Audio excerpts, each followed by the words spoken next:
Umat yang dikasihi Tuhan, mari bersama-sama kita berdiri. Kita menyambut prosesi pada pagi hari ini dengan pujian dari Kidung Jemaat 13, bait yang pertama dan yang keempat, Allah Bapa Tuhan. Bait yang pertama kita nyanyikan bersama-sama, bait yang kedua pria, dan bait yang ketiga oleh wanita. Lalu bait yang keempat kita nyanyikan bersama-sama kembali.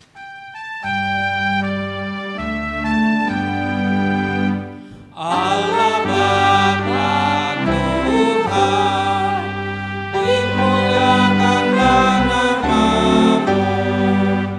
Allah Bapa Tuhan, dimuliakanlah nama-Mu. Langit bumi ciptaan-Mu, kami pun anak-anak-Mu. Datanglah dengan kasih-Mu.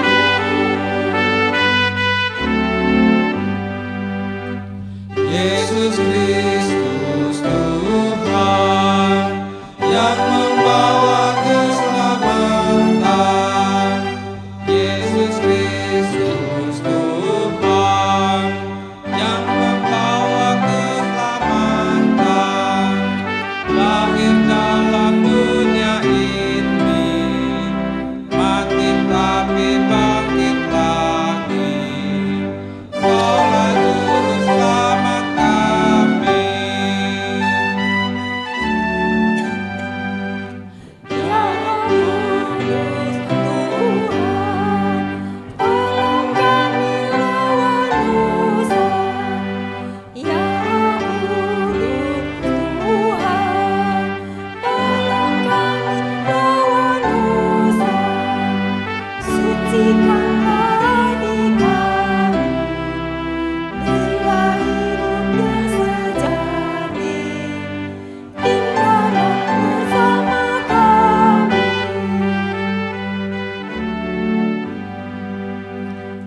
Allah kami yang esa, Bapa, Putra, dan Roh Kudus.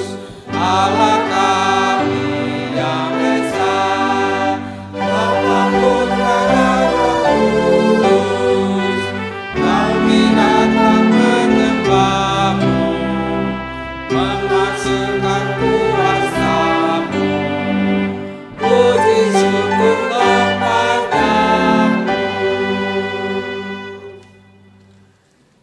Jemaat Tuhan, kebaktian ini berlangsung dalam nama Bapa, Anak, dan Roh Kudus.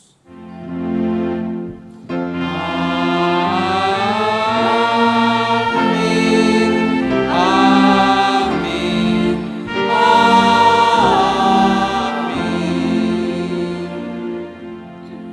Kasih karunia dan damai sejahtera dari Allah Bapa kita dan dari Tuhan Yesus Kristus menyertai saudara sekalian. Silakan.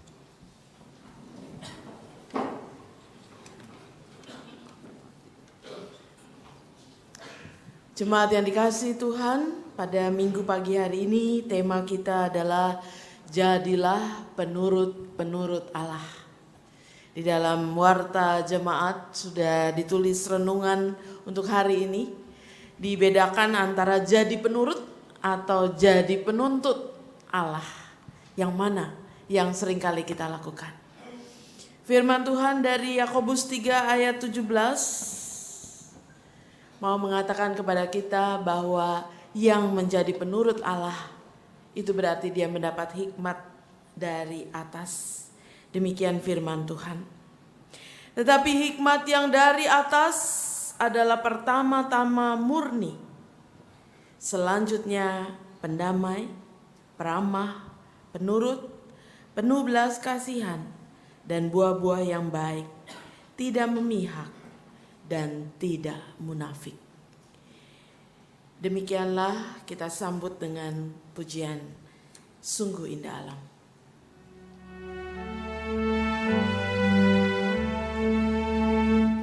Sungguh indah alam ciptaan Tuhan, hewan burung ikan, tumbuh-tumbuhan.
Jemaat Tuhan, saat ini ketika kita berada dalam rumah Tuhan, kita menyadari siapakah kita yang tidak luput dari segala dosa dan kesalahan. Karena itu marilah kita bersama merendahkan diri di hadapan Tuhan dan mohon pengampunannya agar kita boleh berhadapan dengan Dia di dalam kekudusannya. Mari kita berdoa dimulai dengan pengakuan dosa pribadi.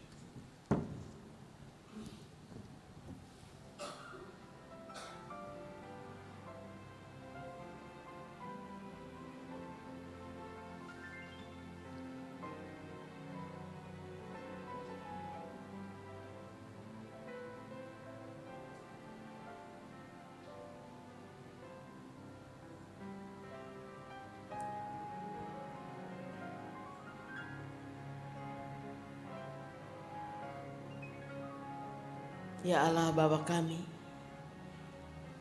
pada saat ini kami datang ke hadapan-Mu karena kami sadar siapakah kami yang tidak luput dari segala dosa dan kesalahan, yang seringkali lebih memikirkan diri kami sendiri, yang seringkali lebih mengutamakan diri kami, dan tak jarang kami mengabaikan firman dan perintah-Mu.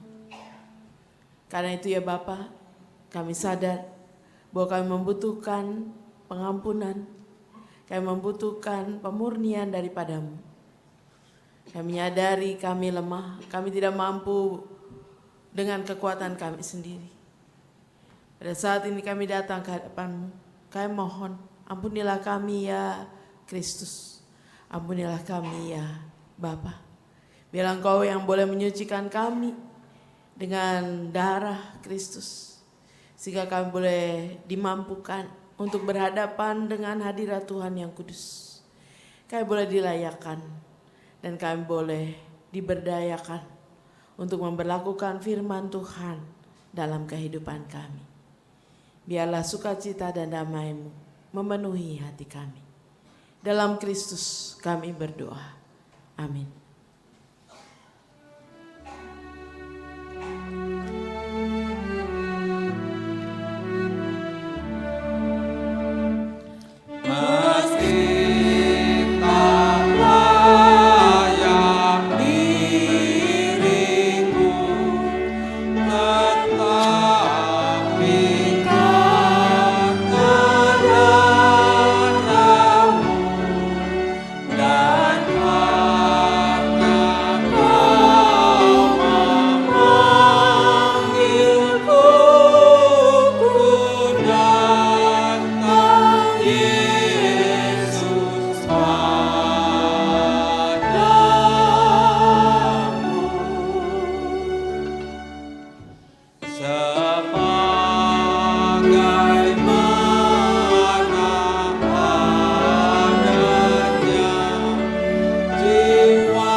Umat Tuhan, dengan bangkit berdiri kita bersama mendengarkan berita anugerah yang dinyatakan oleh firman Tuhan melalui Roma pasal 5 ayatnya yang ke-8.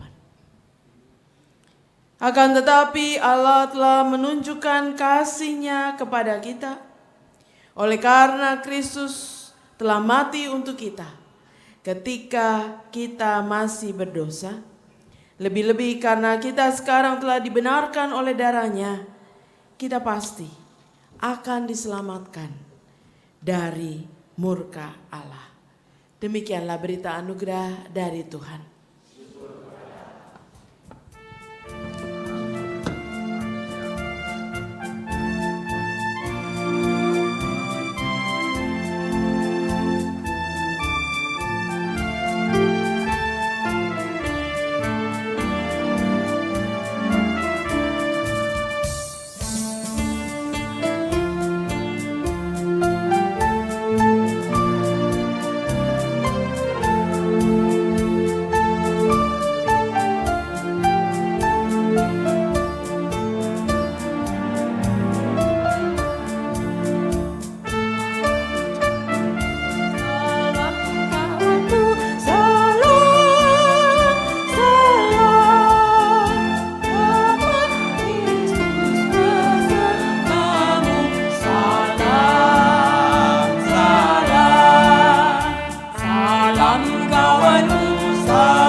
Kita akan bersama mendengarkan persembahan pujian angklung Hosiana.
Jemaat Tuhan, sebelum kita membaca dan merenungkan firman-Nya, mari kita bersama berdoa.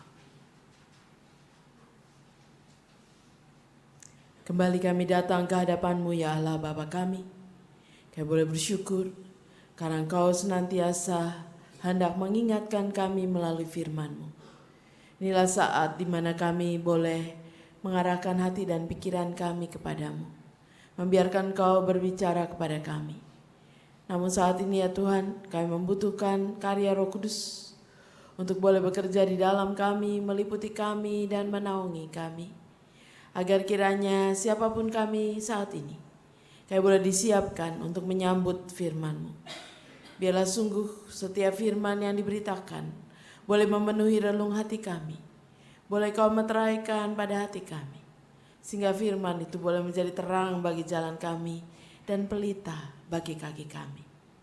Karena itu ya Bapa, berfirmanlah, karena kami sedia untuk mendengar.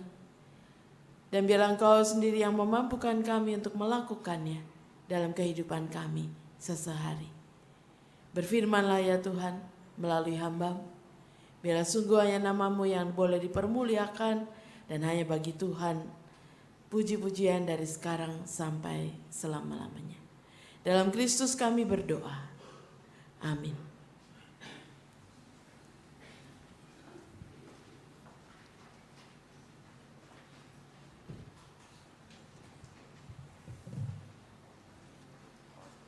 Bacaan pertama dari 2 Samuel 18 ayat 5 sampai 15 dan ayat 31 sampai 33.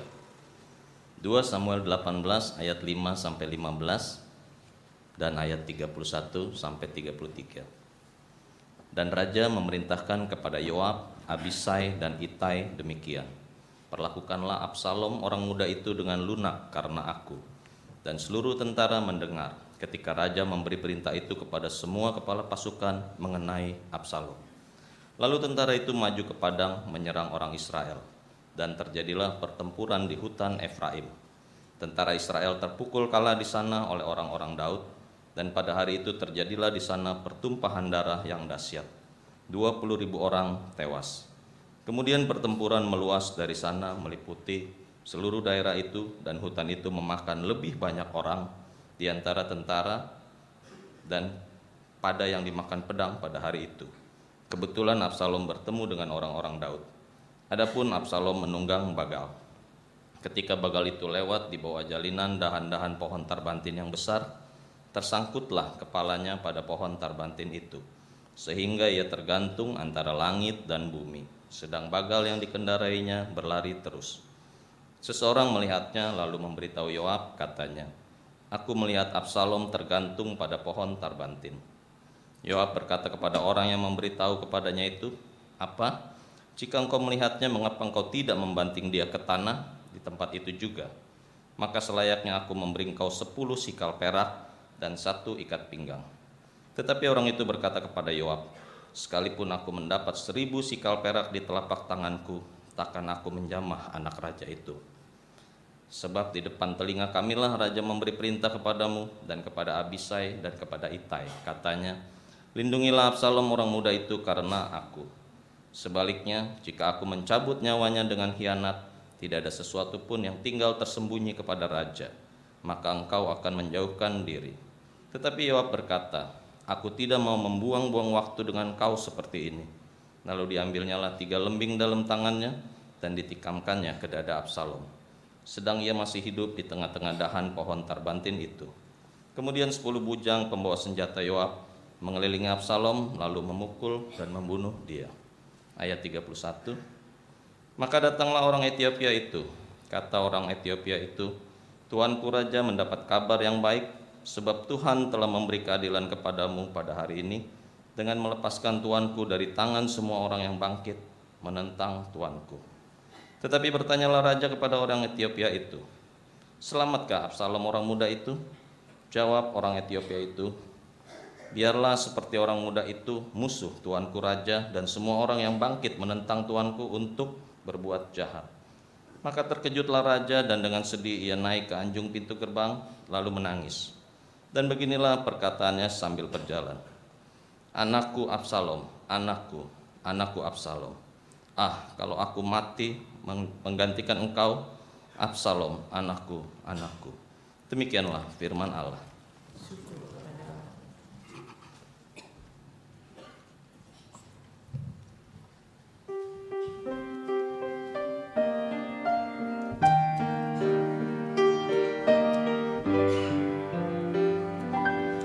Dari jurang yang dalam berseruku padamu ya Tuhan, berseruku padamu dari jurang yang dalam. Dari jurang yang dalam berseruku padamu ya Tuhan, berseruku padamu dari jurang yang dalam. Ya Tuhan, dengarkanlah suaraku, biarlah telingamu beri perhatian kepada suara permohonanku. Oh, dengarkanlah suaraku ya Tuhan. Jurang yang dalam berseruku padamu ya Tuhan, berseruku padamu dari jurang yang dalam. Jika kau terus mengingat kesalahan, Tuhan, siapakah yang dapat bertahan? Tapi padamu-lah pengampunan, supaya engkau ditakuti orang. Dari jurang yang dalam berseruku padamu ya Tuhan, berseruku padamu dari jurang yang dalam. Jiwaku menanti-nantikan Tuhan, dan aku pun mengharapkan firman-Nya lebih daripada pengawal yang mengharapkan datangnya pagi. Dari jurang yang dalam berseruku padamu ya Tuhan, berseruku padamu dari jurang yang dalam. Berharaplah pada Tuhan, hai Israel, sebab padanya ada kasih setia. Banyak Dia lakukan pembebasan, Dia yang kan bebaskan kita dari dosa. Dari jurang yang dalam berseruku padamu ya Tuhan, berseruku padamu dari jurang yang dalam.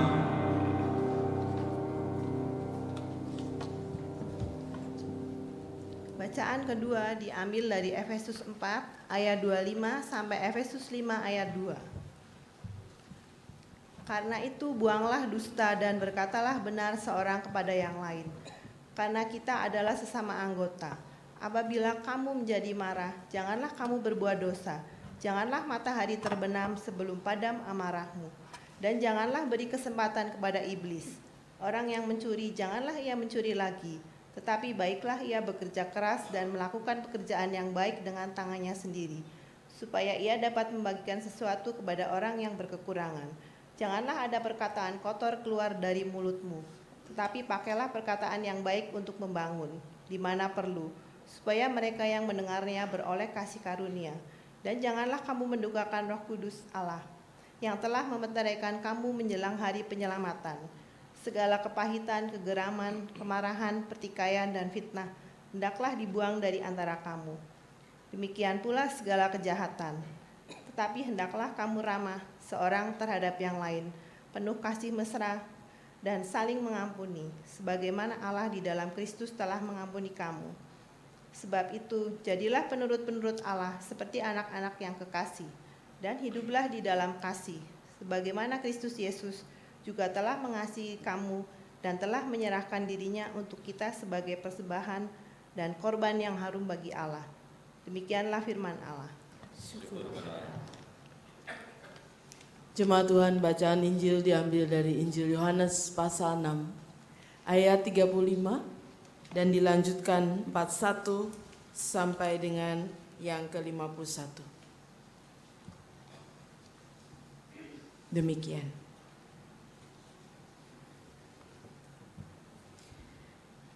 Kata Yesus kepada mereka, "Akulah roti hidup. Barang siapa datang kepadaku, ia tidak akan lapar lagi. Dan barang siapa percaya kepadaku, ia tidak akan haus lagi. Tetapi aku telah," dilanjutkan ayat 41, "maka bersungut-sungutlah orang Yahudi tentang dia, karena ia telah mengatakan, akulah roti yang telah turun dari sorga." Kata mereka, "Bukankah ia ini Yesus, anak Yusuf, yang ibu bapaknya kita kenal? Bagaimana ia dapat berkata, aku telah turun dari sorga?" Jawab Yesus kepada mereka, "Jangan kamu bersungut-sungut. Tidak ada seorang pun yang dapat datang kepadaku jikalau ia tidak ditarik oleh Bapa yang mengutus aku, dan ia akan kubangkitkan pada akhir zaman. Ada tertulis dalam kitab nabi-nabi, dan mereka semua akan diajar oleh Allah. Dan setiap orang yang telah mendengar dan menerima pengajaran dari Bapa datang kepadaku. Hal itu tidak berarti bahwa ada orang yang telah melihat Bapa. Hanya dia yang datang dari Allah, dialah yang telah melihat Bapa. Aku berkata kepadamu, sesungguhnya barang siapa percaya, ia mempunyai hidup yang kekal. Akulah roti hidup. Nenek moyangmu telah makan mana di padang gurun dan mereka telah mati. Inilah roti yang turun dari sorga. Barang siapa makan daripadanya, ia tidak akan mati. Akulah roti hidup yang telah turun dari sorga. Jikalau seorang makan dari roti ini, ia akan hidup selama-lamanya. Dan roti yang kuberikan itu ialah dagingku, yang akan kuberikan untuk hidup dunia." Demikianlah Injil Yesus Kristus. Berbahagialah setiap orang yang mendengar firman dan yang memelihara dalam kehidupannya. Haleluya.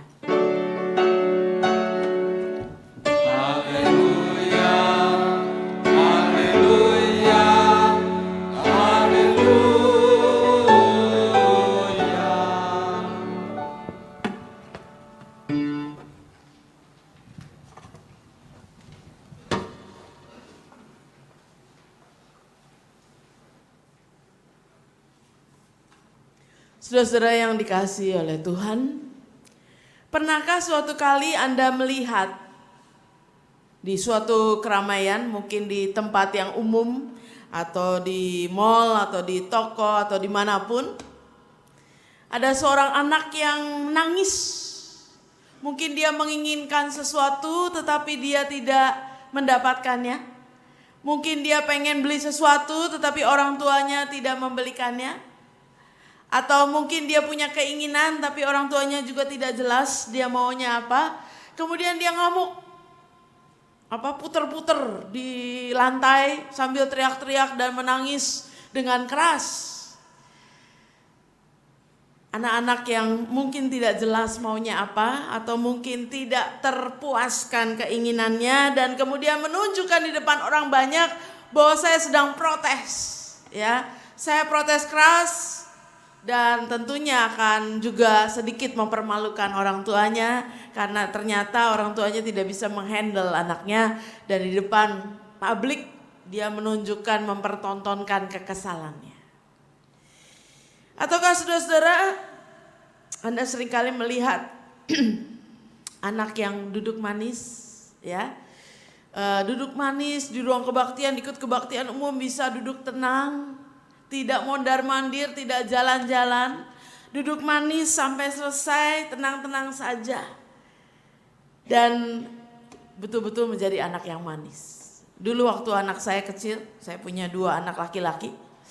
Waktu anak saya kecil, saya harus berjuang supaya anak saya tidak jalan-jalan, ya. Karena biasanya kalau anak pendeta katanya agak sedikit nakal, apalagi laki-laki, ya. Kalau suami saya sedang berkhotbah di depan, suami saya seorang pendeta, saya harus berjuang supaya anak saya yang ikut saya itu tidak jalan-jalan ke depan. Kadang-kadang dia protes melihat anak lain, kok anak lain boleh jalan-jalan? Saya harus bilang, karena kamu anak saya, ya, karena kamu anak mama, jadi kamu harus ikut sama mama, harus nurut. Kalau yang lain bukan anak mama, mama nggak bisa mengharuskan atau memastikan dia tidak jalan-jalan. Tapi kalau kamu anak mama, jadi kamu harus duduk tenang. Saya harus bawa ransel penuh dengan makanan, dengan mainan, dengan segala macam deh, ya, supaya dia duduk tenang di tempatnya dan tidak jalan-jalan. Kalau harus ikut sama orang tuanya. Nah, saudara-saudara, mau punya anak yang mana? Yang memberontak, yang gak bisa nurut tapi protes dan menunjukkan keinginannya, atau mau punya anak yang penurut? Mau yang mana? Yang penurut dong, ya. Tapi gak mau juga kan yang pokoknya nurut, dia diam sambil ngeces, pokoknya diam gitu, ya. Waktu anak saya sering kali mengeluh ketika anak saya kecil, lalu saya bilang, aduh anak saya itu gak bisa diem, ya, gak bisa duduk manis. Lalu salah seorang penatua bilang, Bu, ibu mau anak yang mana? Anak yang jalan-jalan, lari-lari, aktif, atau mau anak yang duduk, diem, sambil ngeces, ya. Gak kemana-mana tapi dia duduk aja, ya gak mau yang seperti itu, ya. Tapi saudara-saudara, kalau kita ditanya mau punya anak yang mana, saya yakin semua orang tua ingin punya anak yang penurut. Setidaknya bisa mengendalikan dirinya, mau ikut pimpinan orang tuanya, dan tidak mempermalukan orang tuanya. Sebab saudara-saudara, biasanya anak yang berontak itu juga punya alasan kenapa dia berontak.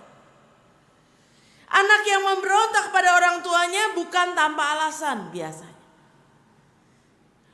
Anak yang memberontak biasanya punya latar belakang tertentu. Mungkin dia tidak puas, mungkin dia marah, mungkin dia kecewa, mungkin dia protes. Dan yang mau ditunjukkan kepada kita di awal bacaan pertama kita adalah tentang Absalom.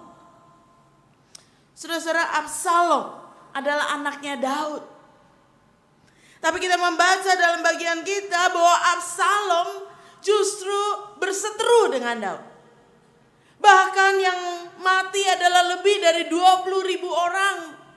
Luar biasa, perseteruan yang bukan hanya antara dua pihak, anak dan bapak, tapi masing-masing sudah punya pengikut, masing-masing sudah punya kelompoknya dan bertarung. Sekalipun Daud bisa mengalahkan musuh berlaksa-laksa, mengalahkan Saul, raja terdahulu, namun ternyata Daud tidak bisa menenteramkan anaknya Absalom. Daud justru harus berhadapan dengan Absalom yang memberontak terhadap dia. Absalom adalah anak ketiga Daud dari istri Maakah. Daud punya istri yang banyak, dan itu juga menjadi satu kepedihan bagi Daud di masa tuanya. Daud yang terkenal sebagai seorang raja yang bisa mengalahkan musuh yang banyak, musuh yang paling menyedihkan, musuh yang paling menyakitkan, musuh yang paling membuat hati ini teriris-iris adalah kalau harus berhadapan dengan anak kandungnya sendiri. Dan saudara-saudara, Absalom bukan tanpa alasan ketika dia berontak kepada Daud. Absalom adalah kakak dari Tamar. Dan pemberontakan Absalom dimulai dari kekecewaan dia terhadap Daud. Daud adalah ayahnya, memiliki anak yang banyak dari banyak istrinya. Tetapi Daud diam saja dan tidak bertindak banyak menangani perkosaan yang dilakukan Amnon terhadap Tamar. Amnon adalah anak sulung Daud dari istri yang bernama Ahinoam. Jadi antara anak tiri ini terjadi peristiwa yang tidak menyenangkan, bahwa Amnon justru memperkosa Tamar, anak Daud dari istri yang lain.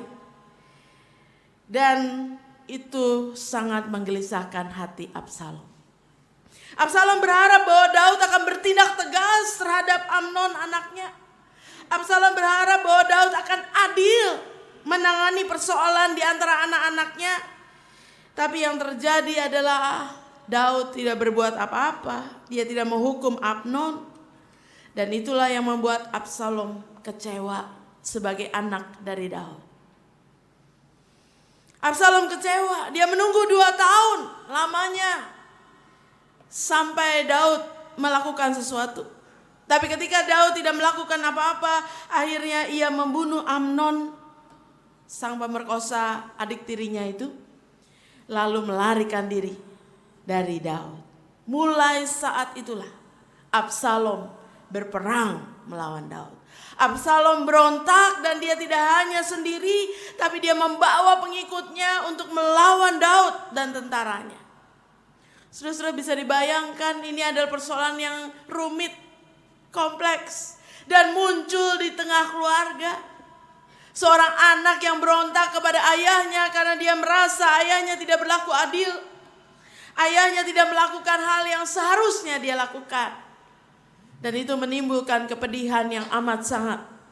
Daud yang bisa mengalahkan musuh yang banyak, Daud tidak bisa berhadapan dengan Absalom. Dia berada dalam situasi yang sulit.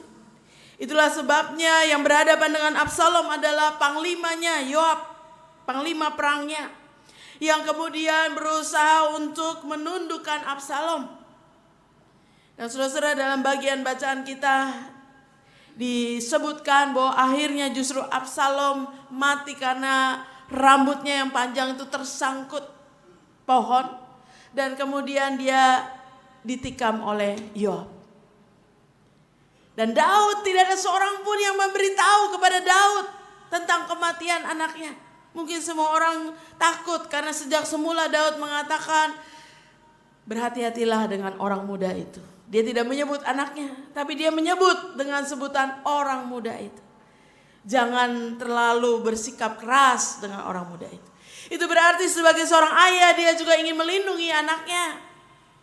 Tapi pada akhirnya berita itu sampai ke telinganya bukan dari Yoab, bukan dari panglimanya, bukan dari orang terdekat, tapi dari orang Ethiopia yang tahu peristiwa itu.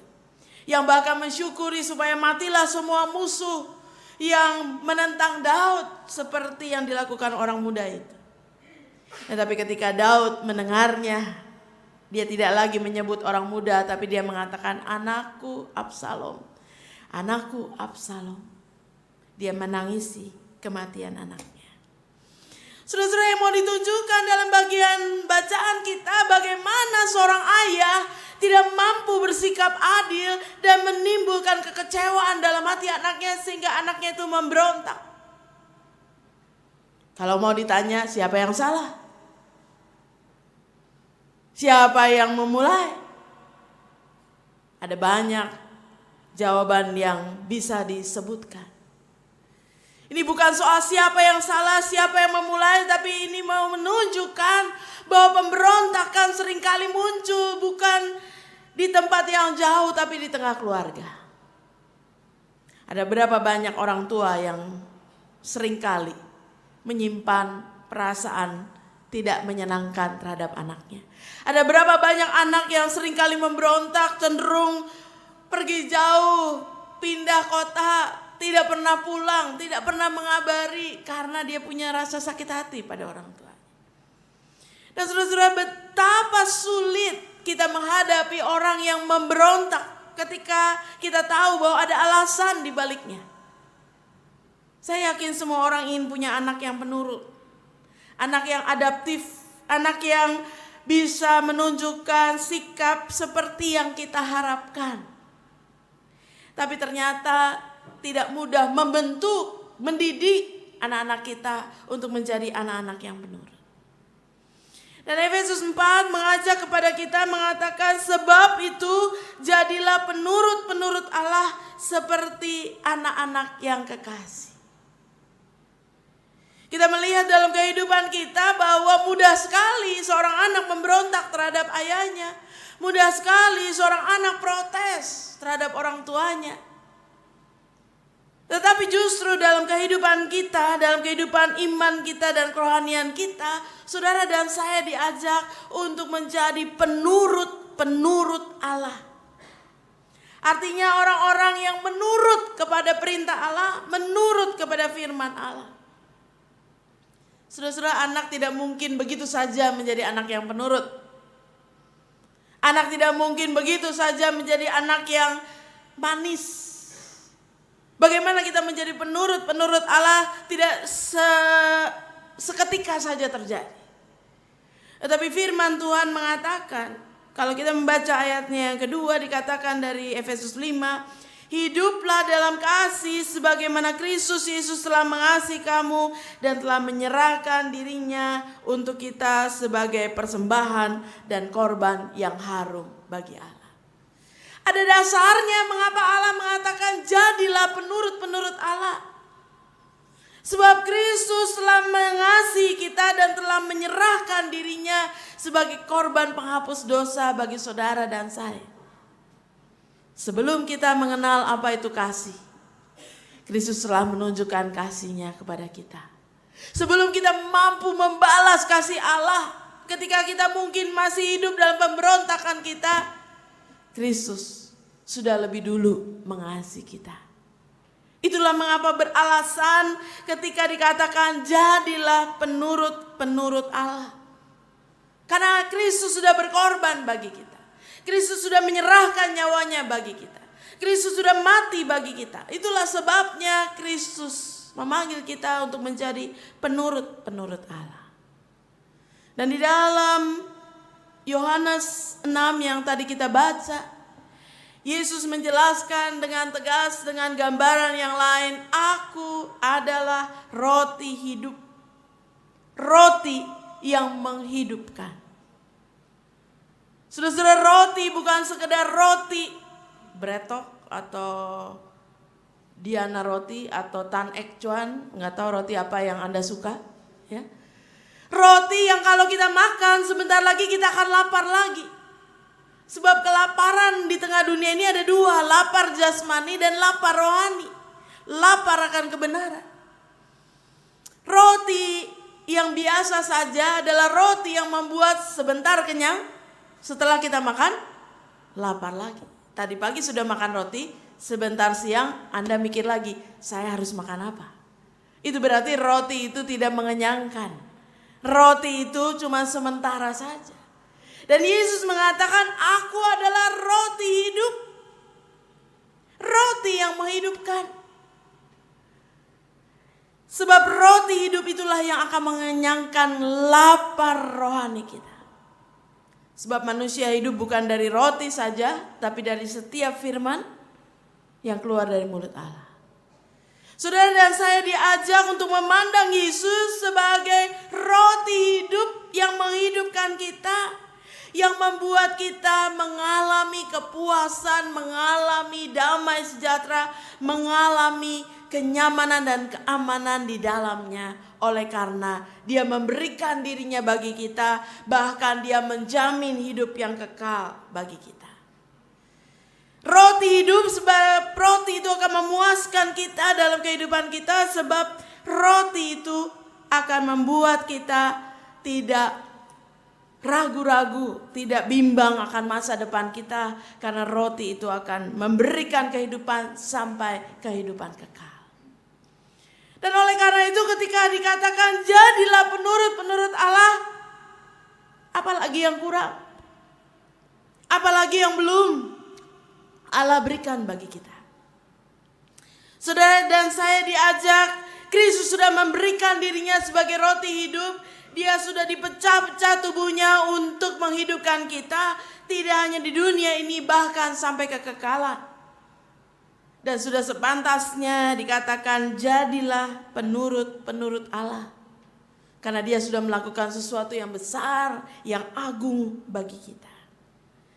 Dan di dalam Efesus yang kita baca, Efesus 4 ini disebutkan bagi kita.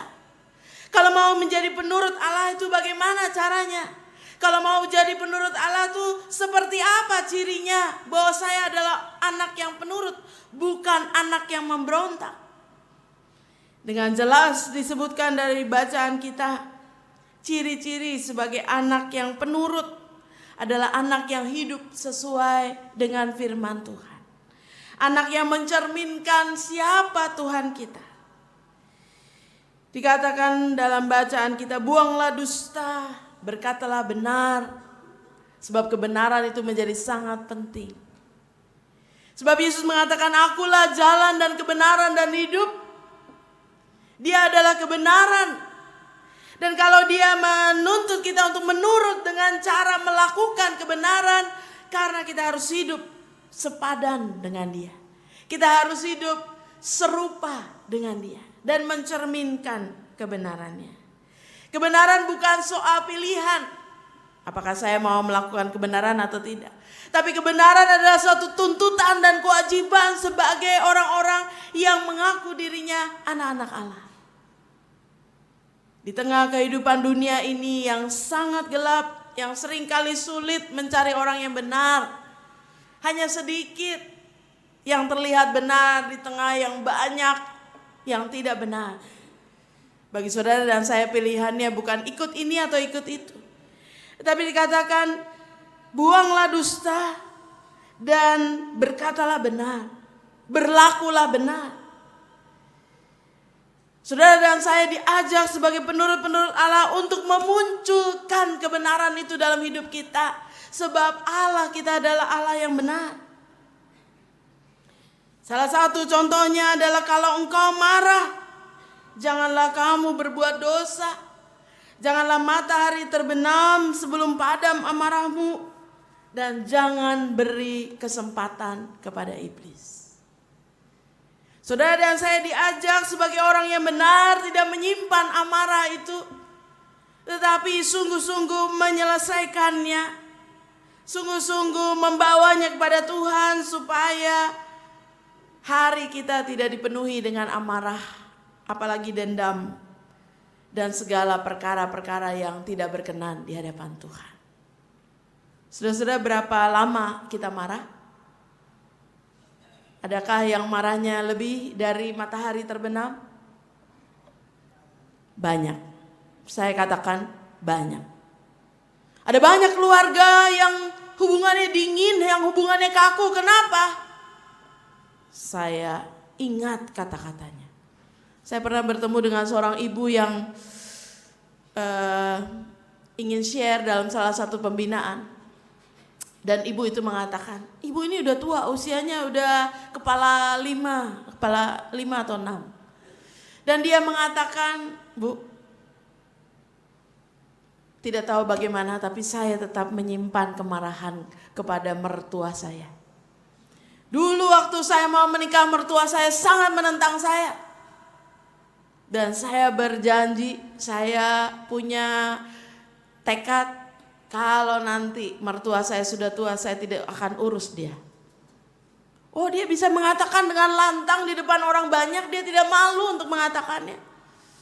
Dia mau menunjukkan kemarahannya, berarti dia masih simpan. Berapa tahun dia menikah? Mungkin sudah lebih dari 20 tahun. Berarti kemarahannya bukan matahari terbenam. Tahun-tahunan kemarahannya disimpan. Dan saudara-saudara, seringkali saya bertemu dengan ibu ini karena rumahnya dekat dengan saya. Saya bertemu di pasar dan saya melihat kakinya itu penuh dengan blok-blok coklat ya. Kenapa Bu? Nggak tahu Bu, gatal banget. Sudah periksa ke dokter, kasih obat ini dan itu gatal. Wah kalau ngegaruk Bu, waduh harus pakai sesuatu tuh biar gatalnya puas. Jadi ya kaki saya nggak bisa bersih. Dan saudara-saudara, kalau Anda membaca buku orang-orang yang menyimpan kemarahan, itu sama dengan dia menyimpan penyakit di dalam tubuhnya. Semakin lama Anda simpan, semakin penyakit itu akan menggerogoti Anda. Menyimpan kemarahan membuat Anda menjadi tidak sehat.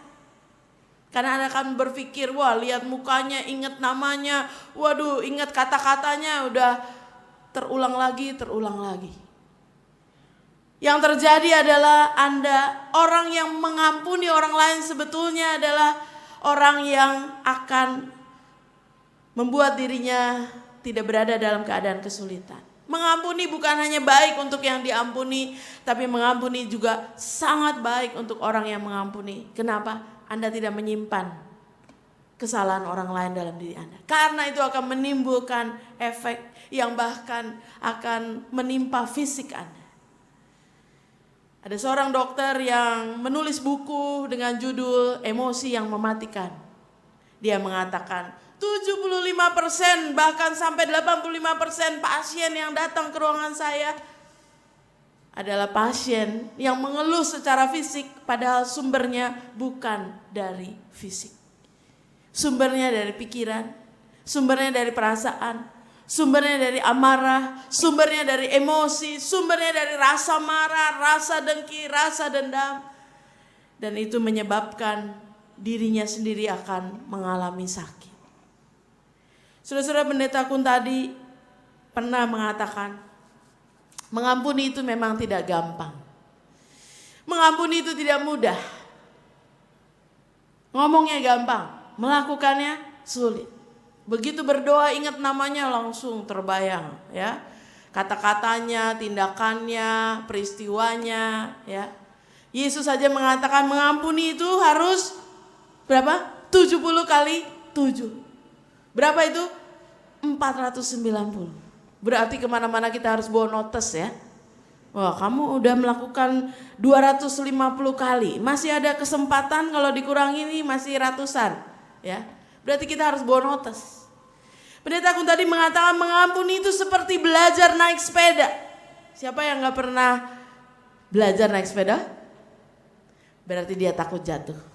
Karena naik sepeda zaman dulu itu pasti jatuh. Kalau zaman sekarang rodanya ada 4. Belajar naik sepeda tapi rodanya ditambahin yang kecil. Itu kata orang Sunda gak aci ya. Bukan naik sepeda namanya ya. Tapi zaman dulu naik sepeda itu rodanya sepeda kumbang yang tinggi pasti jatuh. Cuman jatuhnya berapa kali tergantung keterampilan. Pendeta Kun tadi mengatakan mengampuni itu seperti belajar naik sepeda. Begitu belajar naik sepeda Anda jatuh, Anda merasa sakit. Perih, entah di lutut, entah di siku, entah dimanapun. Tapi apakah Anda berhenti setelah jatuh? Tidak. Coba lagi. Coba lagi, penasaran, masa sih gak bisa, orang lain bisa, belajar lagi naik sepeda, jatuh lagi, perih lagi, kapok, terus lagi, sampai bisa naik sepeda kalau bisa gak pegang stang, ya. Wah naik sepeda tanpa pegang stang itu baru hebat banget, ya. Dan ketika Anda belajar naik sepeda dan Anda akhirnya bisa, Anda sudah bisa naik sepeda, apakah Anda akan mengingat waduh perihnya, sakitnya, ya ingat gak? Lupa kalau sudah bisa naik sepeda, lupa walaupun Handsoplas ada di mana-mana lupa. Yang penting saya sudah bisa naik sepeda. Mengampuni itu seperti itu. Sekali mengampuni, Anda akan mengalami luka.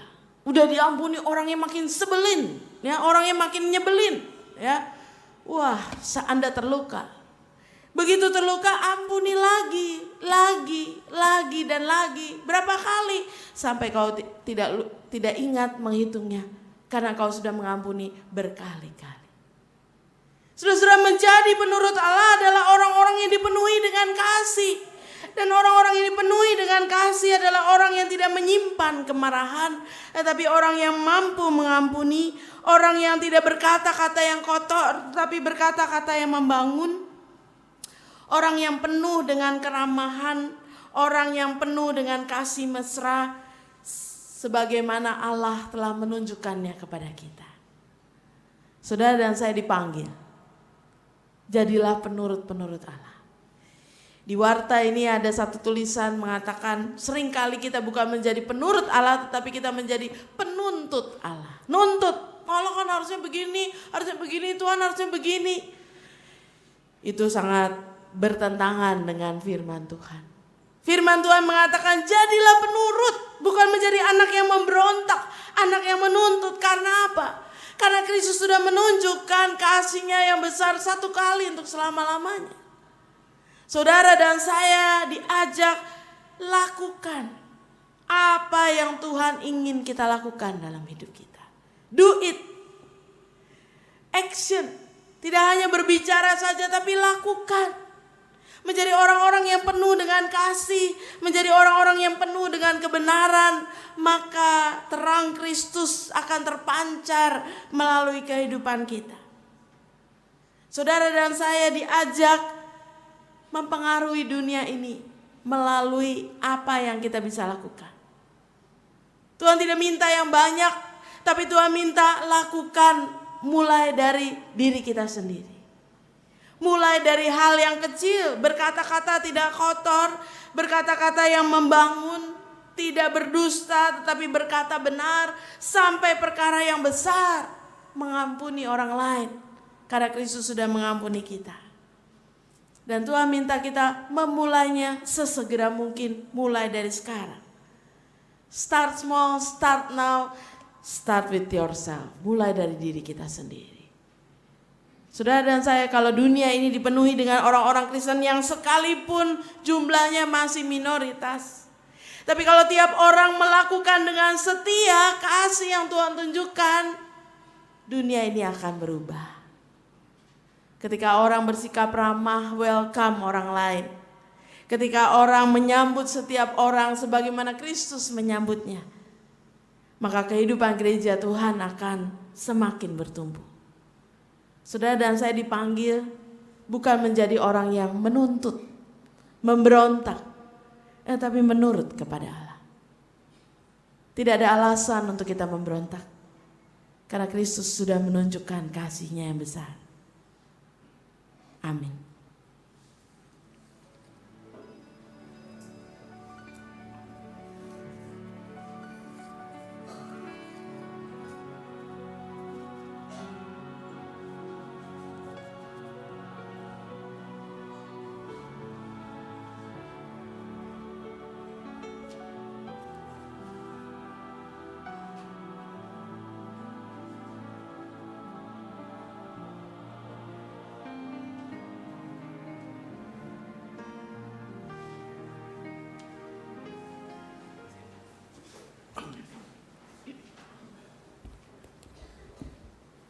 Marilah bersama dengan umat Allah di masa lalu, masa kini dan masa depan, kita ikrarkan kembali pengakuan pada baptisan kita menurut pengakuan iman rasuli demikian.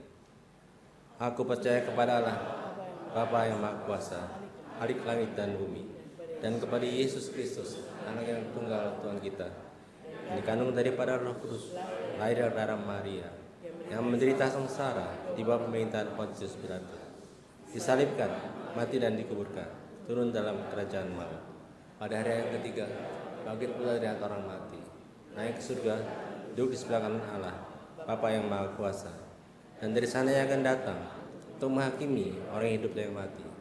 Aku percaya kepada Roh Kudus, Gereja yang kudus dan am, persekutuan orang kudus, pengampunan dosa, kebangkitan orang mati, dan hidup yang kekal.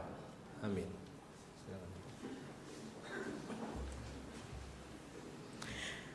Jemaat Tuhan, mari kita menaikkan doa syafaat kita.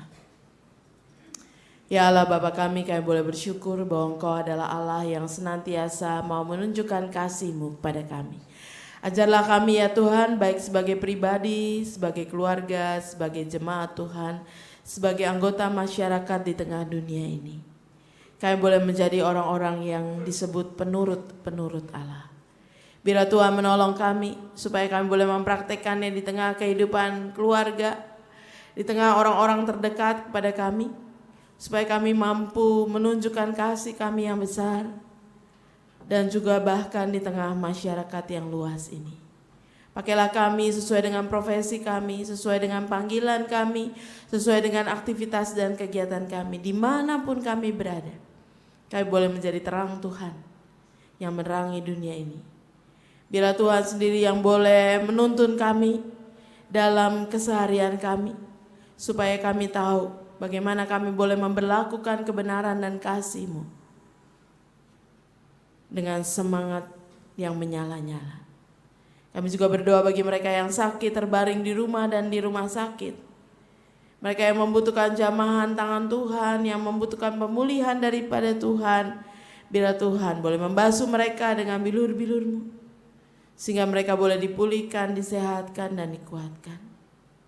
Bagi mereka yang sedang berduka oleh karena kehilangan saudara, orang terkasih, biarlah Tuhan juga boleh menjadi penghibur yang sejati, yang boleh menemani, penolong yang setia, dan sahabat yang sejati, yang membuat keluarga-keluarga yang sedang berduka boleh merasakan kasih Tuhan.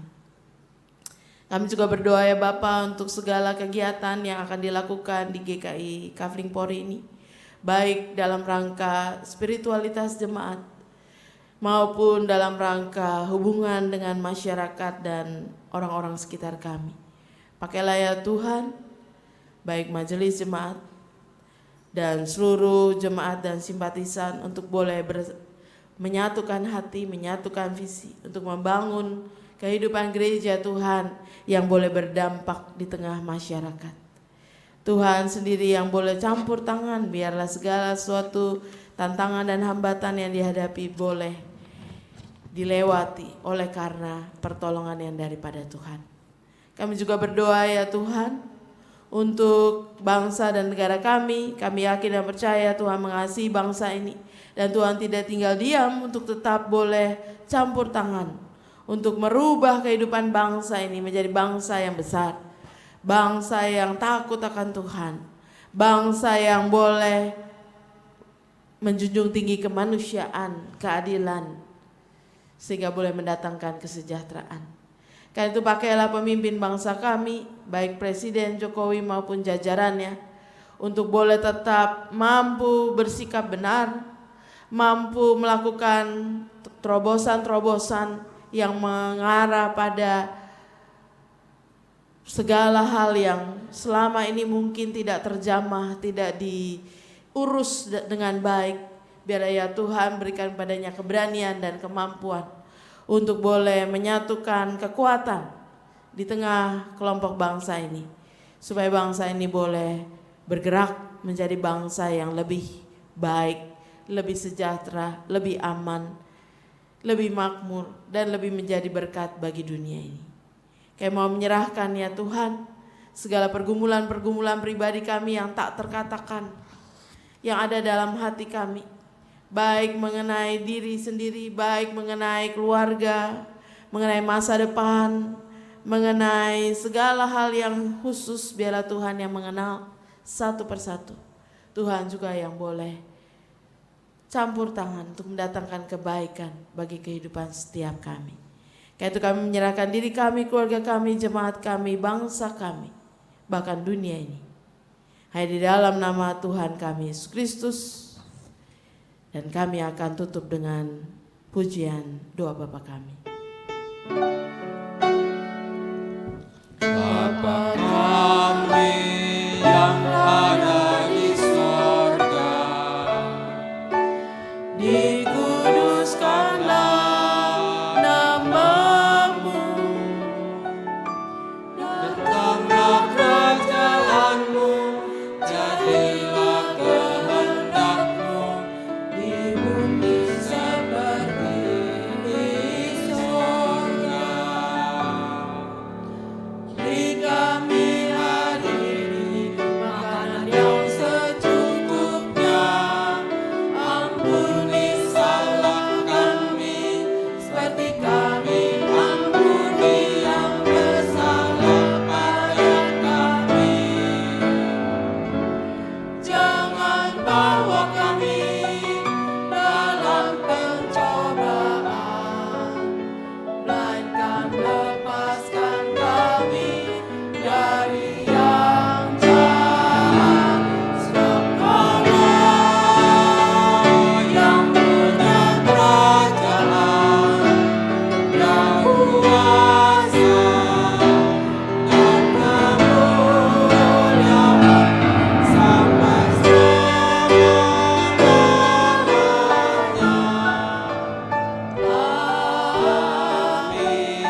Saudara-saudara, kita diberikan kesempatan untuk memberikan persembahan kita.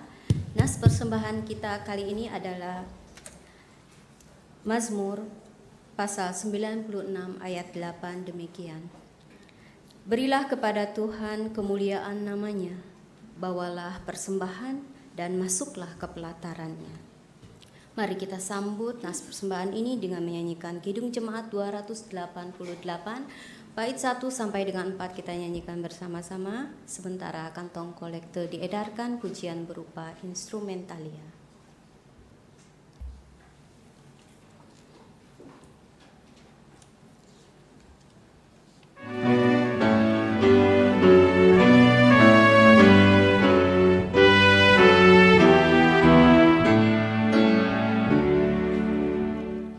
Mari puji Raja Surga, persembahan bawalah.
kita bersatu hati dalam doa.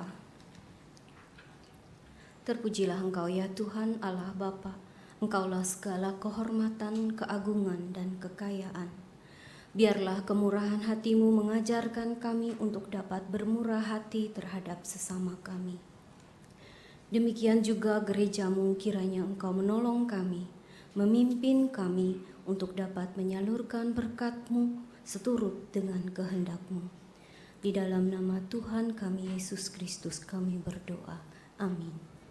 Sebagai lagu pujian pengutusan kita, mari kita menyanyikan NKB 122 bait 1 sampai dengan 2, Ku ingin berperan seperti Yesus.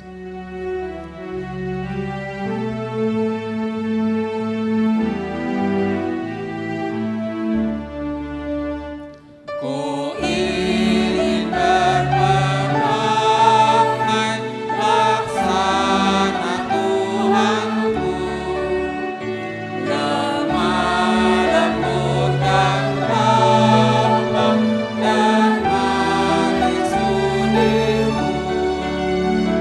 Tetapi sungguh sayang, ternyata ku cemar. Ya Tuhan ku hati yang suci dan benar.